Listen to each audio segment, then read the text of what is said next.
I saw a garden rose turn its face towards the sun. And then it looked at me and said, what we behold, we will become. We are not just the sum of all our parts, we are future, present, past.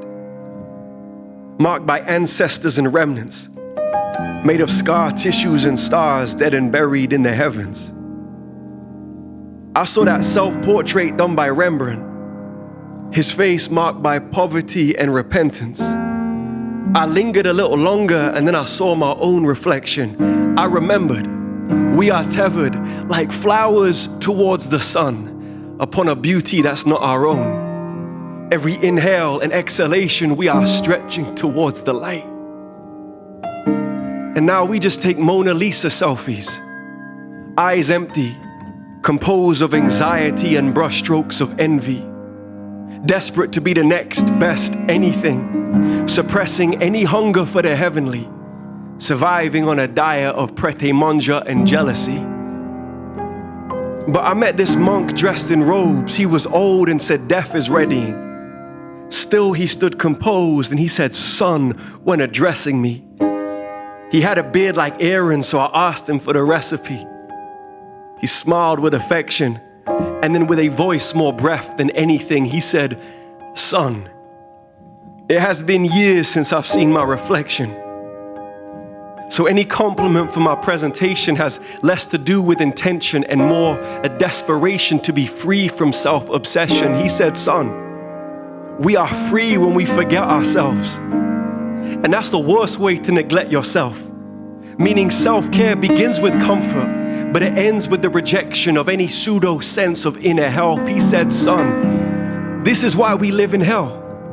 We have given glory to the shadows in a wall instead of the light source in which the glory dwells. And he said humanity knows this story well, because hundreds of years before Christ said, I am the light, Plato wrote The Cave about a society that enslaves itself. I hear the art critics question if the Mona Lisa is smiling in her expression. And I don't know the answer, but I'll give you my suggestion. I think she knows the great artists hide themselves in their creations. So she laments a generation that lost its sense of the transcendent. We are kings and queens, living like orphans in the wastelands of our shame because we have forgotten from where we come, and we have forgotten our very name. But that old monk, like the prophet Rafiki, he told me to look into the water and then look a little harder. He said, at first you'll see yourself, but then you'll see Mufasa. At first you'll see your beauty or perhaps the scars that have marked you, but if you stay a little longer, then you will see your father. And when you see the eyes of God looking back through your own gaze, you might get so caught up in beauty that you forget your own face.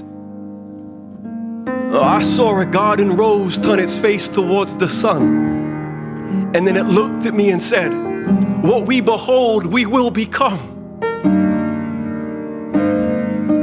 What we behold, we will become. What we behold, we will become.